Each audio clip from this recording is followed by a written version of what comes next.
At the end of this video, you'll be able to identify the basic tools we use for window cleaning, what their purposes are, and we'll be talking about jargon so that when we refer to a tool, you'll know what we're talking about. After this video, there's a handout that goes into a lot more detail on some of these tools. And then after you've gone through the handout, there'll be a little test just to make sure you've understood the different types of tools and what they're used for. I'm not going to go into a lot of detail on some of these tools because some of them have their own separate videos like squeegees and razor blades, and we'll go into a lot more detail about their use. But this is just an overview of the tools we use. First thing I'll talk to you about is the buckets. We got this 5-gallon bucket. It's nice because it's tall. We use this a lot when we're working out of lifts because it's not as big, takes up less room, and it doesn't tip as easy. Water doesn't slosh around. We can also put a lid on this bad boy and transfer water from job to job, which is convenient, especially on a cold winter day. You want to get some hot water from the shop and take it out to the job site. It's nice to be able to put a lid on this and transfer your water. The other bucket is just the standard window cleaning bucket. What's nice about this is that you can take your mop and just dip it directly in there, especially if this is on the end of a pole. Dip your water in there without having to make a double dip in your 5-gallon bucket. The other thing is we only put about 3 gallons of water in here. That's plenty to do most jobs. If the water gets dirty, we just empty them out. But you don't want to have these things too heavy, wear your arms out. 2 to 3 gallons. 2 gallons on a small job, 3 gallons on your average job is enough water. The second thing I'm going to talk to you about is the bucket on a belt. This thing is super convenient. This is what holds your mop. Your mop goes in there like so, and it holds your squeegees. This has a place to hold 3 squeegees, but we typically don't put 3 in there because you go to take out your mop and this thing's full of squeegees. It's easy to lose one. The mop will grab it. It's just inconvenient. There's times you might want to have 3 squeegees, but typically 2 is plenty.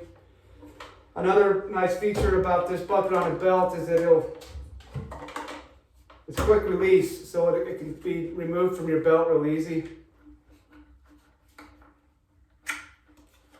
And then you can take and dip that in water, get some extra water in there. Say you got to go up on a roof, you have several windows to clean. You want to keep your mop wet. It's convenient to have that, to be able to take this off and put it back on your belt. The one thing to watch out for was this: when this gets full of water, you need to be careful that it's here on your hip and you bend over, that you don't tip your water off onto somebody's carpet or onto somebody's furniture. Make sure you're dumping this water out when you don't need extra water. And also, while you store it in between jobs, we don't want to keep this thing full of water. In case this tips over in the car, it's going to make a mess. Also, if you leave this full of water in the wintertime, your mop will be a frozen block inside of this thing. You'll have to get hot water to unthaw it. So just get in the habit of emptying this out so you're not... The other thing too is when this mop gets in there and it stays in there, it starts to mildew. So we don't want to just sit in water overnight. So dump this out at the end of the day. The next thing I'm going to talk to you about is the squeegee. The squeegee is made up of 4 different parts. Let's see here. When I refer to the squeegee, I'm referring to the handle, I'm referring to the channel, to the rubber, and the clip at the back. These clips, there's a clip on either end of the rubber that holds the rubber tight in the channel. So you're going to need to know those 4 components of the squeegee. You should know the front of the channel. The front of the channel has a lot more metal because it supports the rubber behind it, and the back has less metal. So don't try to put the front of the channel toward the back of the handle. It's not going to work out for you. You're going to wonder if you're going to have problems. Make sure that the back of the channel is toward the back of the handle to insert it. This is quick release. This is really convenient. Like I say, there's a whole video on these squeegees we'll go over, but one thing that's really nice about this quick release is if I'm short and can't quite reach something, I can manipulate my channel on the handle and get extra distance.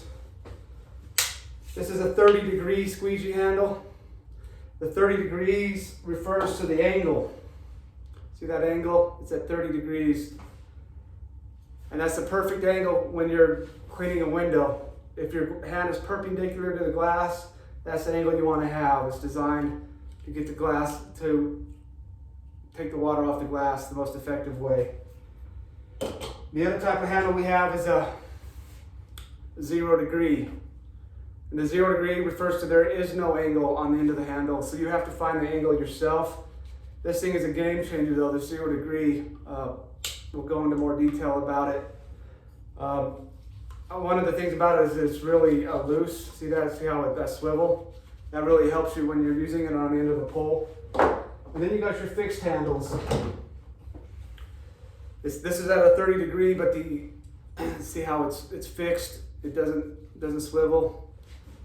And these have its purposes too. They're lightweight, they're ergonomic, they're great for groundwork. Not so much on the end of a pole though, because there's no flexibility with them.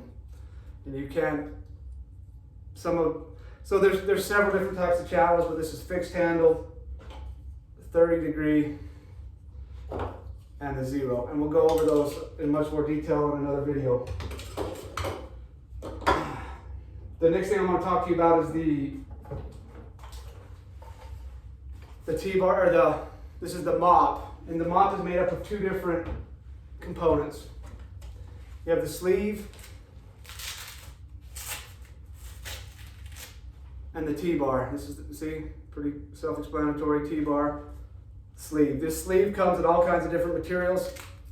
Really absorbent kind for hot winter days. Really aggressive material to clean really dirty windows. And it just depends. We have several different types of sleeves depending on what type of window cleaning we're doing. This is just a nice all-around sleeve. They make them in like 4-inch all the way up to, we have a 22-inch T-bar and sleeve or a mop. It's great for commercial buildings. I like the 18-inch personally because I can clean more windows with it. Some guys like the 14-inch mop because it doesn't hang out and get their hip as wet. So it's just a matter of preference. But this is the mop, and it's made up of two components: the T-bar and then the sleeve. The next thing I'm going to talk to you about is the razor blade. There's a whole video on this because this thing is super dangerous if it's not used correctly. It can hurt you, it can hurt the glass, it can hurt other people. But there's 4 components on this you need to know about. First is the holster. One thing I want to make sure you do always when you put the blade in, make sure it sits fully seated in the holster and doesn't pop out the end like that. Sometimes you can be in a hurry and you got a little bit of the razor blade popping out, so you go to reach back and that blade is sticking out. I'm not demonstrating, but I've cut myself. Here, I'll show you. You're just being haphazard and sloppy. Say you don't realize you leave the blade hanging out like that. You go to reach for it, and you're likely to bleed. So just make sure when you put this back that it sits inside the holster properly. This blade is made up of 3 components that you need to know about.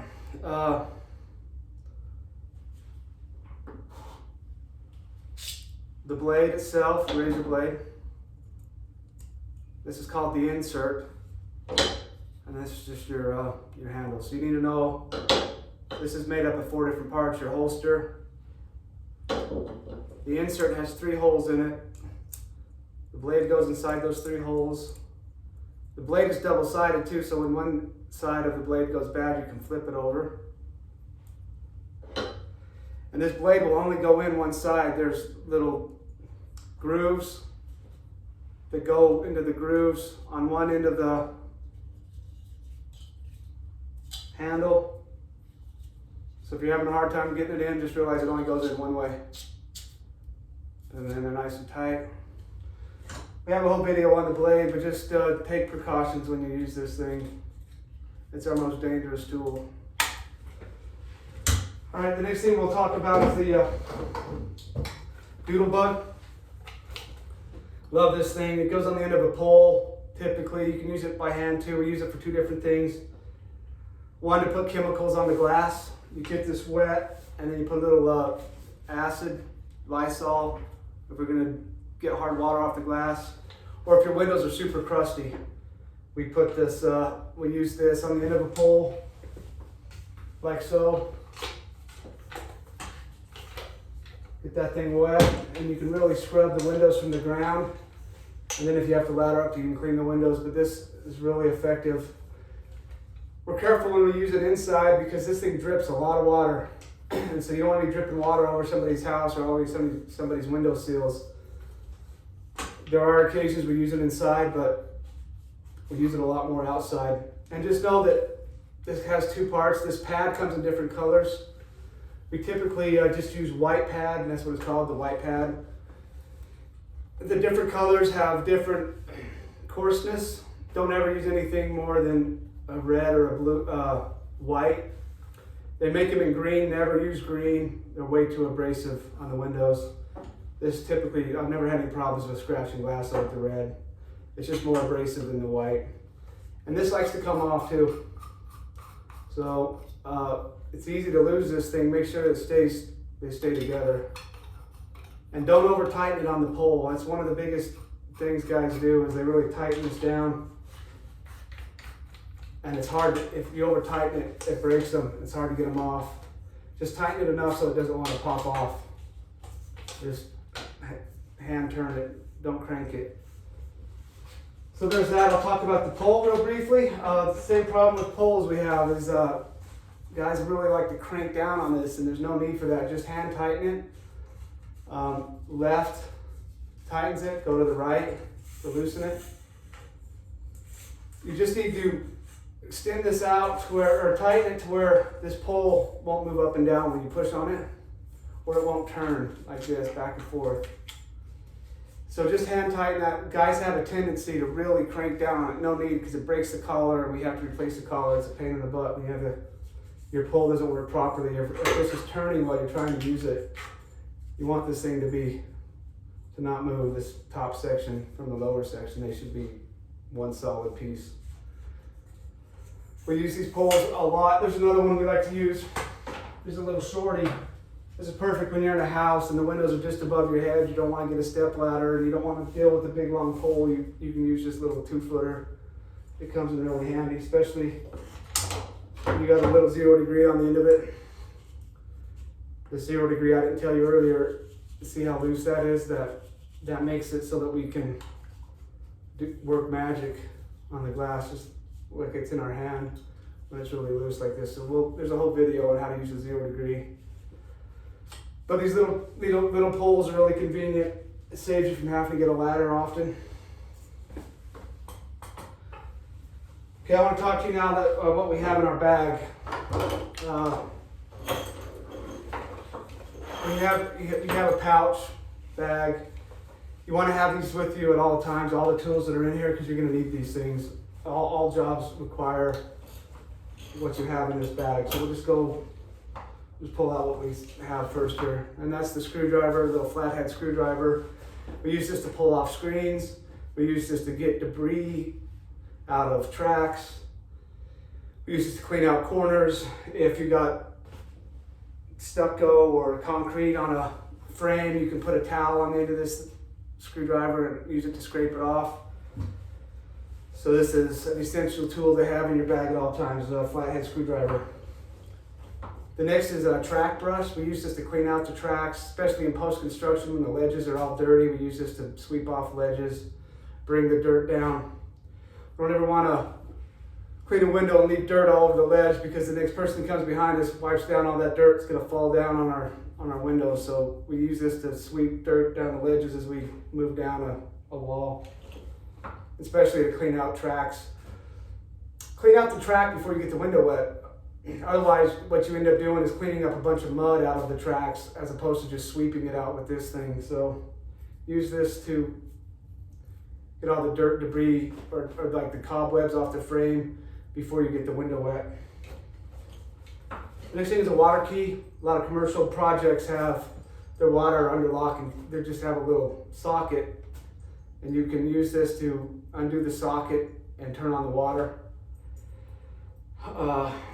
Like I said, many commercial jobs have this. The other thing about this key is that you don't want to just leave it in the socket and say, I'm going to come back for it. If you use it, put it back in your pouch immediately. With all your other tools, the best practice is to use it and put it back into your tool, into your belt immediately.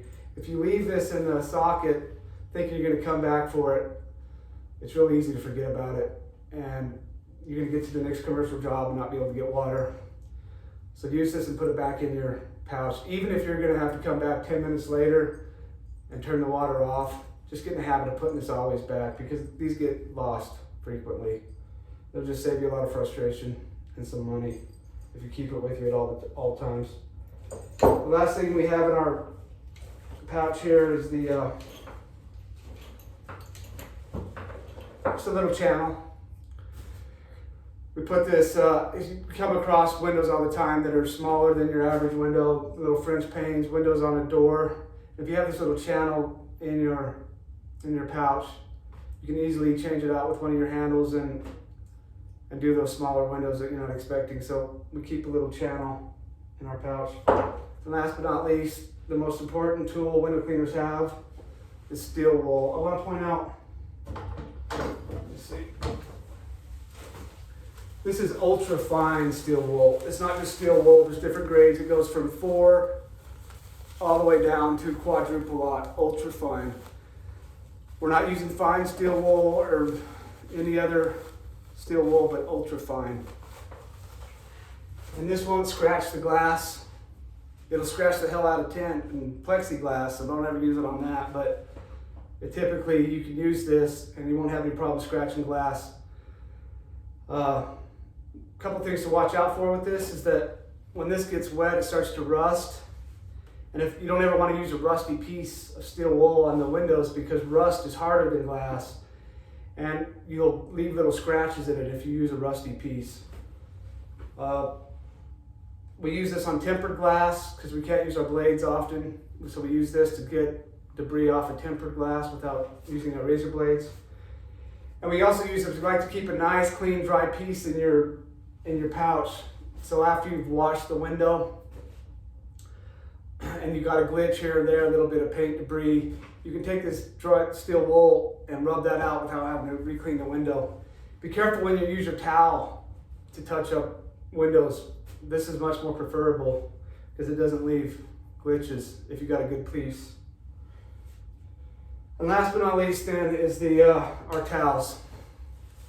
These are cotton towels. They use these in emergency rooms to soak up blood, so they're absorbent. They're great for taking water off the edges of the frame and the corners of the frame. But we don't want to take our towel and start touching up the middle of the frame with these towels, because these leave glitches on the glass. So if you got a lot of water on the glass that you missed when you were squeeging, just re-clean your window. But we use this for the edges. We use this to touch up the glass. And then we use these microfiber towels to clean up the window ledges, the window frames, the window sills, and tracks. And the reason why is these will hold a lot of water. And what you can do when they get dirty is just dip them in the water, wring them out, and they're ready to go again. You can absorb a whole bunch more water with them. You can make one of these last all day long. But with these green towels, once they get wet, that's it. They're not going to pick up a lot more water and hold a lot more water. So we like to keep these just for the glass, and this for everything else, the frames, the seals, the tracks. And one more thing, when you go out to the towel, when you leave the truck, I usually have 3 towels with me, or I need 4. I have 3 of these and 1 of these. And when I get back to the truck, I should have my 4 towels.